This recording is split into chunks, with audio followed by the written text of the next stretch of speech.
आपने देखा होगा कि जैसे ट्रक हो गया, कार हो गई और बाइक हो गई, इनसे क्या निकलता है? काला धुआं, खासकर ट्रक से। तो जो काला धुआं निकलता है मतलब वो क्या है हमारे लिए? जहरीला। अब वो कैसे जहरीला है? देखिए, आपने कई बार ऐसा होगा कि आपने जैसे घर में है, आपके आसपास जैसे जंगल हो गया या गार्डन हो गया या बगीचा हो गया, आपने क्या किया? पत्तियाँ इकट्ठा की, उसमें आग लगा दी। ये कई बार हम कचरे में जला देते हैं। तो जो हम कचरा जलाते हैं वो भी नहीं जलाना चाहिए, ठीक है। आप बोलेंगे सर क्यों नहीं जलाना चाहिए? क्योंकि देखिए, जो आप कचरा जलाते हो आपने देखा उससे बहुत काला काला सा धुआं हो जाता है, ठीक है। वो जो धुआं रहता है उसमें रहता है कार्बन डाइऑक्साइड और कार्बन मोनोऑक्साइड, ठीक है। इसके अलावा सल्फर रहता है और सीसा। ये जो सब गैसें रहती हैं ये जहरीली हैं। कैसे जहरीली है? देखो एक डायग्राम बना है यहाँ पे, कई बच्चों को दिख रहा होगा। हमारा जो वायुमंडल होता है, ठीक है, जैसे पता है कि हमारी जो पृथ्वी है क्या है? गोल है। साथ में यस सर बोल सकते हो, ठीक है। पृथ्वी क्या है हमारी? गोल है। पृथ्वी गोल है और उसके चारों ओर हवा का क्या है? आवरण। क्या है हवा का? आवरण। तो जो हवा का आवरण है उसमें गैसों का प्रतिशत रहता है अलग अलग, ठीक है। कैसे? जैसे हम सबको पता है कि हम कौन सी गैस ग्रहण करते हैं? ऑक्सीजन। और लेते क्या है, छोड़ते क्या है? हाँ।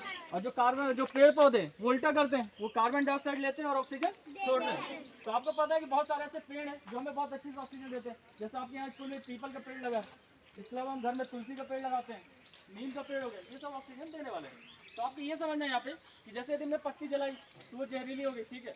इसके अलावा देखिए, ये जो डायग्राम मैं बता रहा था इसमें गैसों का परसेंटेज कैसे है? जैसे नाइट्रोजन कितनी है? 78। नाइट्रोजन कितनी है? 78। ऑक्सीजन हो गई 21, मतलब 21। टोटल कितना हो गया? 99%। कितना हो गया? अब बचा हुआ जो 1% है उसमें हमारी गैसें हैं, कार्बन डाइऑक्साइड है, उसमें आर्गन है, नियॉन है और वाटर वेपर। तो हमें ये समझना है कि ये जहरीली कैसे होती है, वायुमंडल कैसे प्रदूषित होता है। तो यहाँ पे ये समझना कि ऐसा कोई परिवर्तन जिसको बोलते हैं हानिकारक, अवांछनीय, वायुमंडल में ऐसा परिवर्तन जो उसके लिए हानिकारक हो, अवांछनीय हो, डेंजरस हो, उससे क्या हो सकता है? एयर पोल्यूशन हो सकता है। और वो कैसे होगा? जैसे कारखानों का धुआं हो गया, पेट्रोल डीजल वाली गाड़ियाँ हो गई। इसके अलावा हम जो रासायनिक पदार्थ यूज़ करते हैं, जैसे आप लोग पता है, आप लोग यहाँ कई लोग के खेत होंगे, तो खेतों में हम पेड़ पौधों को उगाने के लिए क्या डालते हैं? खाद डालते हैं। फसल है, हमें पता है कि जब जितनी खाद डालो उतनी अच्छी फसल होती है, लेकिन ऐसा नहीं है। आपको पता है जो खाद की बोरियाँ आती हैं उसमें दिया रहता है कि कितनी खाद कितने एकड़